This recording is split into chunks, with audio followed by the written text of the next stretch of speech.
그동안 그 휴일도 없이 인수 작업을 하시느라고 애쓰신 여러분들 노고에 깊이 감사드립니다. 오늘 이제 첫 국정과제 토론을 경제 제1분과부터 하게 됐는데, 아시다시피 지금 국내외적으로도 경제가 어렵고 또 민생도 힘든 상황에서 경제 정책을 총괄하는 분과인 만큼 또 그 책임이 막중하다고 생각합니다.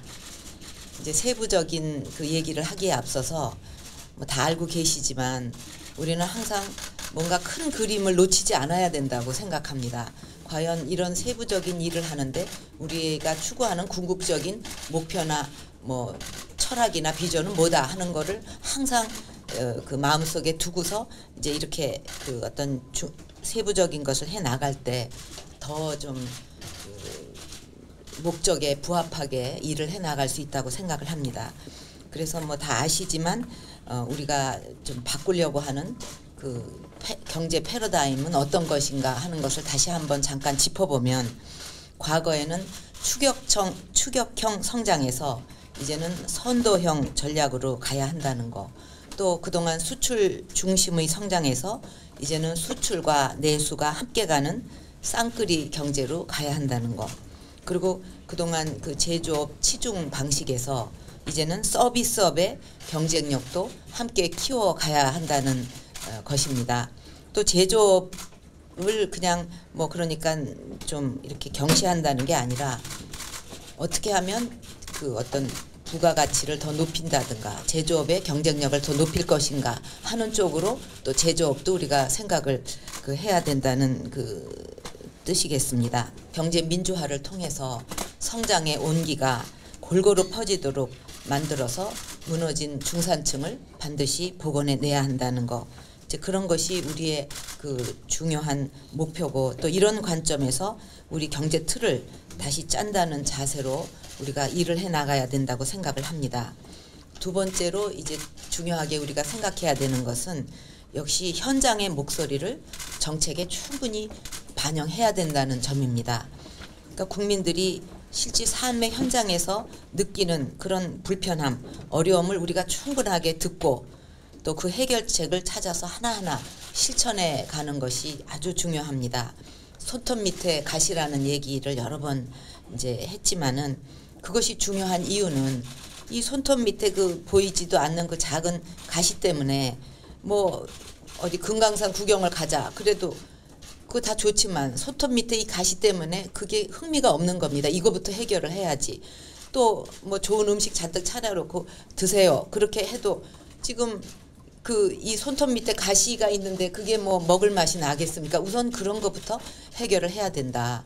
또 먼 길 아무리 좋은 구경을 간다 그래도 신발 안에 뭐 이렇게 돌멩이들이 있어가지고 걷기가 힘들고 신발이 찍어서 막 힘든데 다른 얘기가 귀에 들어올 리가 없습니다. 그러니까 그런 문제부터 해결하는 정성에서부터 우리가 그 민생 문제를 해결해야 되지 않느냐. 그래서 결코 현장의 그런 작은 얘기라고 해도 우리가 무시하지 않고 그거부터 해결하는 노력을 우리가 기울여야 된다는 거를 제가 이제 손톱 밑에 가시라고 그동안 여러 번 강조를 했습니다. 또 제가 뭐 선거 운동 기간 동안이나 또 그 전에도 민생 현장에 가면 손을 잡고 호소하다시피 말씀하시는 국민 목소리를 많이 들었는데 한 가지도 소홀히 할 게 없었습니다. 그래서 그런 절절한 국민들의 말씀을 하나하나 모두 잊지 않고 우리가 정책에 반영하는 것, 이게 이제 우리 할 일이라고 생각을 합니다. 그래서 인수위에서 현장 방문을 시작하셨죠. 그래서 국민의 그 생생한 목소리를 하나도 한마디도 놓치지 말고 정책에 반영을 해주시기 바랍니다. 또 세 번째로 이제 말씀드리고 싶은 것은 인수위 업무와 관련해서 그 분과별 협조 체제를 이제 긴밀하게 구축해야 된다는 것입니다. 이제는 어느 한 부처가 혼자 모든 것을 이렇게 해내기가 참 어려운 시대입니다. 국정 과제 중에서 상당수는 한 분과에 속하지 않고 여러 분과가 협력을 해야만 해결이 되는 게 많습니다. 예컨대 일자리 대책이다 하면은 그거는 고용복지분과뿐만 아니라 경제 1분과, 경제 2분과, 또 교육과학분과하고도 긴밀하게 연결이 돼 있습니다. 그래서 이런 분과별로 유기적인 협조가 꼭 필요한 만큼 이에 걸맞는 시스템을 효율적으로 가동을 해 주시기 바랍니다. 그동안에 이제 정부 업무 보고를 받고 또 공약 사업들을 검토하는 과정에서 그게 현실성이 있냐, 뭐 예산은 어떻게 되냐 하는 얘기가 많이 나온 걸로 알고 있습니다.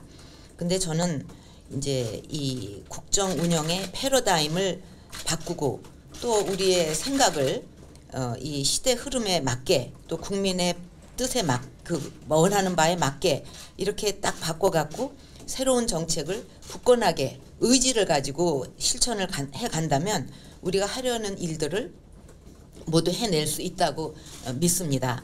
근데 이 국정 운영의 패러다임이라는 게 그냥 그거 따로 바뀌고 실천 따로가 아니잖아요. 그게 바뀜으로써 엄청나게 실천 방향이 바뀌어지는 거죠. 그래서 옛말에도 처음에는 털끝만한 차이인데 나중에는 천리만큼 차이가 난다, 이런 말이 있잖아요. 처음에 이 생각이 어떻게 방향을 잡았느냐에 따라서 나중에 이게 처음에는 뭐 요렇게 쭉은 것 같은데 엄청나게 그 결과가, 그 변화가 크게 달라진다는 거를 생각하고 이 패러다임과 우리 사고방식 이런 것을 지금 어떻게 잡아야 되느냐, 그 다음에 그거를 어떻게 일관되게 그 방향으로 우리가 노력해 나가느냐, 그런 것이 앞으로 이제 그 확실하게 우리가 국민들에게 약속한 것, 또 지금 우리가 꼭 해야 되는 걸 실천해낼 수 있냐 없느냐의 관건이라고 생각을 합니다. 그래서 우리가 지금 바꿔야 되는 패러다임이나 사고방식이라는 걸 한 번 더 말씀을 드리면, 이제는 성장과 경제 발전이 국민의 삶의 질, 또 국민의 행복하고 연결이 되도록 해야 된다. 또 어떤 경제가 성장을 한다 그러면 그게 일자리하고는 또 어떻게 되느냐, 이런 식으로 이제 우리가 생각을 해야 된다는 거. 우리가 국민을 항상 국민을 중심에 둔다 그랬잖아요. 그 국가보다도. 그러니까 그거에 우리가 충실해야 된다. 그리고 이제 부처 이기주의라는 얘기를 많이들 하는데 이제는 그런 식으로 해갖고는 결코 어떤 일 하나도 제대로 할 수 없다고 생각합니다. 국민을 중심에 둔다는 것은 모든 부처가 요것이 내 거고 이것이 네 거고 뭐 이렇게 따지는 시대가 아니라, 국민에게 정말 편안하게 올바른 서비스, 국민이 바라는 서비스를 해줘야 된다는 이것이 딱 중심에 있고, 모든 부처들은 그것을, 그 국민의 그것을 서비스를 잘 제공하기 위해서 같이 협력할 거는 하고 서로 힘을 합할 건 합하고 이렇게 나가야 된다는 거, 그런 자세로 해야만 우리가 된다는 그 말씀을, 이제 우리 사고방식 바뀐다는 걸 그렇게 말씀을 드리는 겁니다.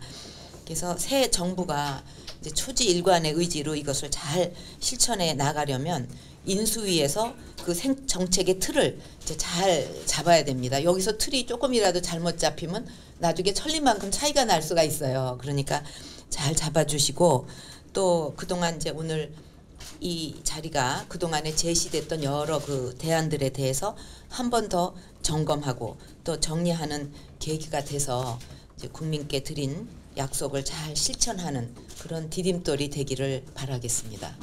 감사합니다.